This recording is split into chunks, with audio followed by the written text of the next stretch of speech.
नमस्कार बच्चों, हिंदी की कक्षा में आप सभी का स्वागत है। देखिए, कल हमने अनुच्छेद किया था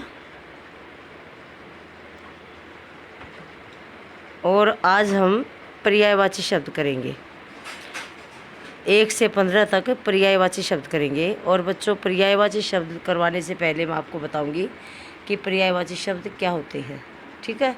देखिए, पर्यायवाची शब्दों को समानार्थी शब्द भी कहा जाता है और इंग्लिश में इनको सिनोनिम्स कहते हैं। ठीक है। तो अब मैं आपको एक तस्वीर दिखा रही हूँ। ये देखिए, इस लड़की को ध्यान से देखिए। ये लड़की है, इसका नाम मिनी है। और आप बताइए कि यह लड़की क्या पी रही है, सोचकर बताइए। यह लड़की पानी पी रही है। ठीक है, यह लड़की पानी पी रही है। अब ये वाक्य पढ़ेंगे, ध्यान से सुनेंगे। इस लड़की का नाम मिनी है, तो मिनी जल पी रही है, मिनी पानी पी रही है, मिनी नीर पी रही है। जल, पानी और नीर, लाल स्याही वाले शब्द देखिए। जल, पानी और नीर। आप बताइए कि मिनी अलग अलग चीज़ें पी रही है या एक ही चीज़ पी रही है। बोलिए, मिनी अलग अलग चीज़ें पी रही है या एक ही पी रही है। तो देखिए बच्चों, शाबाश, ठीक बताया आपने। मिनी जल, पानी और नीर तीनों एक ही चीज़ के अलग अलग नाम हैं। जल, पानी और नीर तीनों एक ही चीज़ के अलग अलग नाम हैं। तो बच्चों, कुछ ऐसे और भी शब्द होते हैं जिनके या शब्द हैं जिनके अर्थ एक जैसे होते हैं। ऐसे हमारे बहुत से शब्द हैं जिनके अर्थ एक जैसे होते हैं। ठीक है। एक जैसे अर्थ देने वाले शब्दों को समानार्थी या पर्यायवाची शब्द कहा जाता है। एक जैसे अर्थ देने वाले शब्दों को समानार्थी या पर्यायवाची शब्द कहते हैं। ठीक है बच्चों, देखिए आपको एक पिक्चर और दिखा रही हूँ। अब ये पिक्चर दिखाई दी आपको। ये 3 लड़के हैं और तीनों क्या कर रहे हैं, पूजा कर रहे हैं। अब ये टोपी पहनी है मुस्लिम है, जो शिव जी के आगे बैठा है ये हिंदू है, और जो ये कैंडल के सामने जो खड़ा बच्चा ये क्रिश्चियन है। ठीक है।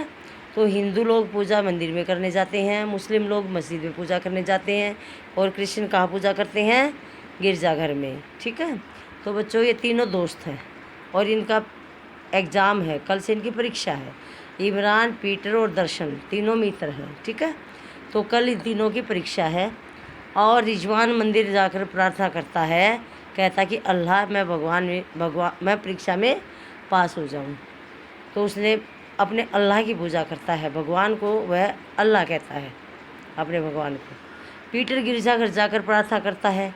पीटर कहाँ गया, गिरजाघर में। वह गिरजाघर में जाकर प्रार्थना करता है और कहता, प्रभु मैं परीक्षा में पास हो जाऊं। वह भगवान को प्रभु के नाम से पुकारता है कि मैं परीक्षा में पास हो जाऊं। और दर्शन मंदिर में जाकर प्रार्थना करता है, वह कहता, भगवान मैं परीक्षा में पास हो जाऊं। अब तो देखिए तीनों बच्चे हैं, तीनों कास्ट से अलग अलग है। एक मुस्लिम है, एक क्रिश्चियन है और एक हिंदू है। मुस्लिम अपने भगवान को अल्लाह के नाम से पुकारता है, क्रिश्चियन अपने भगवान को प्रभु के नाम से पुकारता है, और हिंदू किसके नाम से पुकारता है, भगवान के नाम से ही। लेकिन बच्चों, अब आप देखिए कि इमरान, पीटर और दर्शन ने ईश्वर को अलग अलग नाम से पुकारा है। ईश्वर एक है, लेकिन इन्होंने अपने भगवान के अलग अलग नाम रखे हुए हैं, लेकिन ईश्वर एक ही है। ये तीनों एक ही शब्द का अर्थ बता रहे हैं। ठीक है। यानी कि ईश्वर के ये अलग अलग नाम है। भगवान, प्रभु, ये ईश्वर के अलग अलग नाम हैं, अल्लाह, भगवान और प्रभु। ठीक है। तो बच्चों देखिए, इसका अर्थ हुआ कि अल्लाह, भगवान, प्रभु एक ही ईश्वर के मिलते जुलते नाम हैं। व्याकरण में इन्हें समानार्थी शब्द या पर्यायवाची शब्द कहते हैं। ठीक है। ऐसे शब्दों को ही समानार्थी शब्द या पर्यायवाची शब्द कहा जाता है। ठीक है बच्चों, अभी देखो 1-2 एग्जाम्पल दिखाऊंगी, फिर मैं आपको सिलेबस के करवाऊंगी। जैसे अंधकार है, अंधकार के क्या क्या नाम है, अंधेरा है, तिमिर है, तम है। अंधकार को अंधेरा भी कहेंगे, तिमिर भी कहेंगे और तम भी कहेंगे। इसी प्रकार अग्नि को आग, अनल, पावक तीनों कह सकते हैं। तीनों इसके अग्नि के ही नाम हैं। आगे देखिए, अध्यापक, शिक्षक, गुरु और आचार्य ये तीनों ही अध्यापक के नाम हैं। इसी प्रकार से अमृत, सुधा, व्योम, पीयूष ये भी अमृत के ही अलग अलग नाम हैं। आकाश, आसमान, गगन, नभ, अंबर और व्योम, ये भी तीनों आकाश के ही अलग अलग नाम हैं। ठीक है, तो बच्चों समान अर्थ प्रकट करने वाले शब्द पर्यायवाची शब्द कहे जाते हैं या समानार्थी शब्द कहे जाते हैं। ठीक है, अब देखिए पेज नंबर 64 खोलेंगे सभी बच्चे। पेज नंबर 64 पर हमारे पर्यायवाची शब्द हैं 1 से 15 तक सिलेबस में है, 1 से 15 तक। देखिए पहला अतिथि, अतिथि का आगुंतक, मेहमान और पाहुना। दूसरा है अमृत, अमृत का पीयूष, सुधा, सोम और अमीय। तीसरा है आग, आग के हैं अग्नि, अनल, पावक और हुताशन। ऐसे ही आकाश, नभ, अंबर, अंतरिक्ष और व्योम। पांचवा है आँख, नेत्र, नयन, चक्षु, दृग।